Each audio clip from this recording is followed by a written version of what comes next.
Tuesday. I'm John. I'm Brooke. And we're here to talk to you about something called alkali silica reactivity. Brooke actually went and got her master's and PhD in alkali silica reactivity for concrete. It's not true. No, not even a little. Not true. So, but we are going to be looking at a photo as well as a video of ASR and reacting and commenting on it. And this is actually close to home for us. Yeah, very close to home. Denver International Airport. And I think the reason why this video and this image is so important to me because that airport kind of represents Colorado. Yeah. Right. And Brooke isn't educated in ASR more so than the normal Joe or Jane out there in the world. Yeah, I mean we did write the book, The ABCs of ASR, so Brooke has gotten to read that so many times we don't even want to. That being said, she gets to see it more so. But that being said, it's a practical view of it, bird's eye view versus a very scientific view. And I think that's the approach we wanted today. So I think the first thing I wanted to do was get your opinion of what good concrete should look like. Okay. I think it should be without cracks or water sitting on top in a dry environment, and I guess just clean to the eye as far as smoothness, texture. Yeah. And cracking is one of the toughest things with concrete because concrete starts with the letter C because it cracks. And while that's a joke, there is a volume shrinkage associated with the hydration process that we can't get past. And then you have your ambient environment, so sometimes concrete does crack. But I think what we're talking about here is when we look at quality concrete, we want to see that it's not going through excessive cracking. And that's one of the telltale signs of a ASR issue, excessive cracking. And that's the first thing. So you're telling me even if it has minor cracking, it could still be wonderful concrete. It could be wonderful concrete. I was in a presentation years ago where somebody was giving a talk on the different type of failure methods for a concrete surface, and somebody got up to ask the question, why do we care? We're using these for slabs. Just because the surface is messed up a little bit or a lot of it, it's not structurally damaged. It's a flipping slab. So, and if that's what we're talking about, it's okay, but what we're going to get into is some excessive stuff, and let's just dive into it, playing murder mystery here. So this is at one of the gates at Denver International Airport. Ding! And this is what we call map cracking.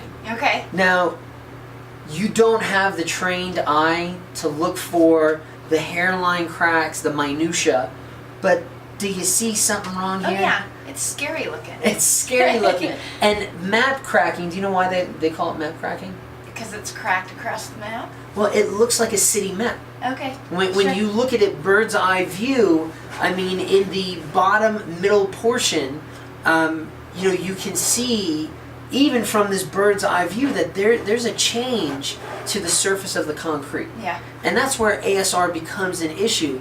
This expanding of the concrete at the surface, you can even see it's kind of rising, it's absorbing more water as well as almost doming out. That's from the ASR gel. So the ASR gel is around the aggregate and it causes this expansion, and that expansion basically just pushes the concrete in all directions until it overcomes the tensile capacity of the concrete, and that's why you see this crack. Cracks. And it happens more so at the joints because that's where water collects. Okay. So, I mean, just look terrible. Now, here's the thing.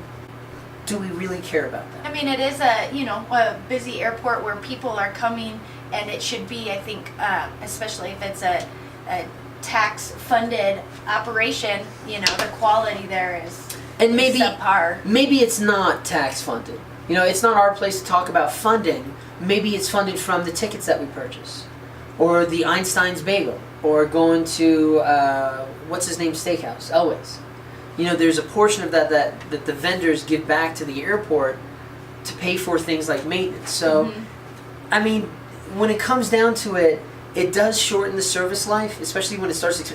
But areas like this, we don't care about because this is under the gate. You got a couple cars to dry over it. You got a fire extinguisher. But just because it's not maybe structurally damaged, Yeah, if you yeah. will, why are we allowing it to be, just of poor quality because of that? We shouldn't. Yeah. And these get replaced often, especially when they're on the flight line of the active runway.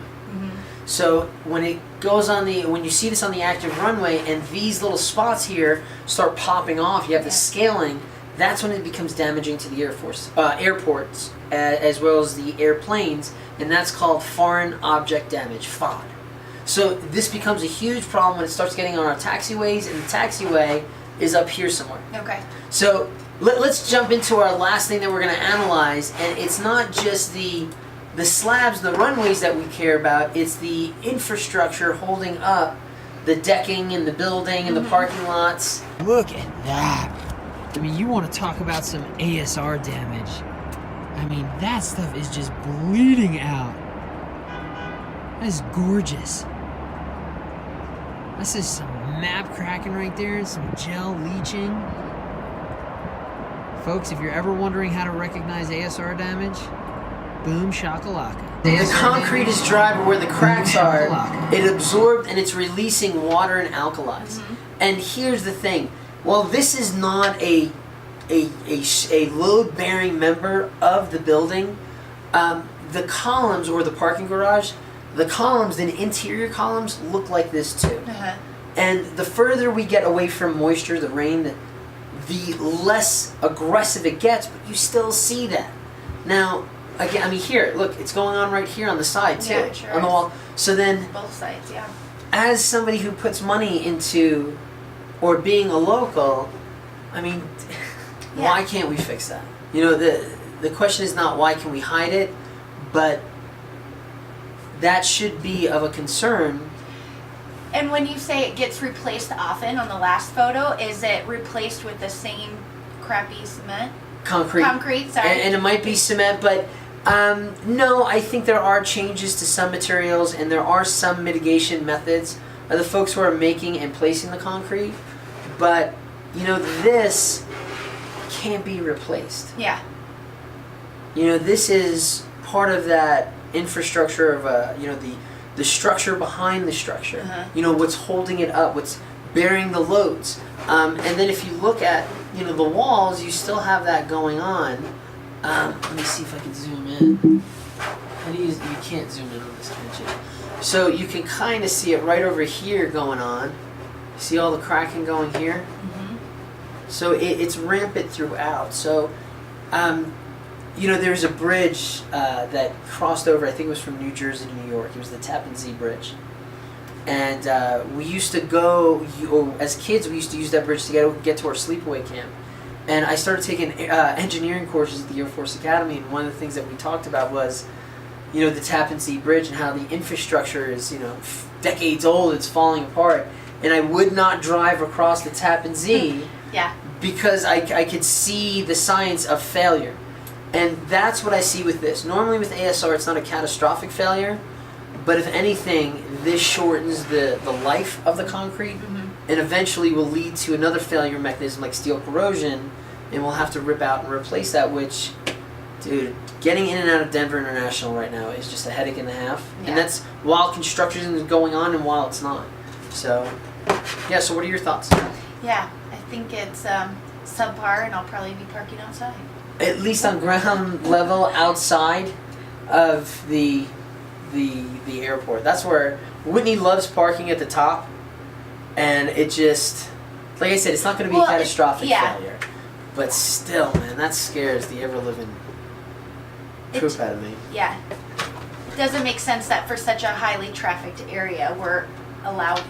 You know, that's the thing, is like the quality needs to be you know, a little higher for an airport, let alone any, I think, you know, state funded. Well, no. I'm just saying, like that. If that other picture, if that was your house, yeah, oh yeah, we wouldn't. Wouldn't you be like, what the crap is going on here? Absolutely. If you saw that on your driveway, yeah, I'd fix it. I'd be pissed. You can't fix that. That's replacing it. Tearing it out. Putting in a new one. And that's the other photo. That's what's great about it. That one, ding! That one, like, you can't fix that. You can't grind off the surface. You know, it's happening subsurface and into the body of the concrete. Mm-hmm. And the same thing here. So there's no wrapping it. There's no like once you see that, there's that what's that creek called? Schitt's Creek. You're up Schitt's Creek without a paddle. I think is the scientific term. So crappy. Awesome analysis. Wild looking picture. If you see something like this and if you have questions, I mean, there's a very specific crack that we're looking for, and the gel looks a certain way. So send us pictures, ask us questions. We love talking about this jazz. Thanks for your time. Oh, concrete! Beat asphalt!